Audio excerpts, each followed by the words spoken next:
Today is another nice day. I will survive. Today we will speak about holes. Do you see? So many nice holes I made for my future nice survival car.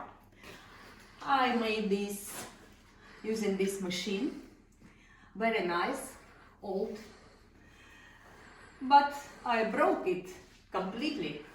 This engine was burnt and I didn't know what to do.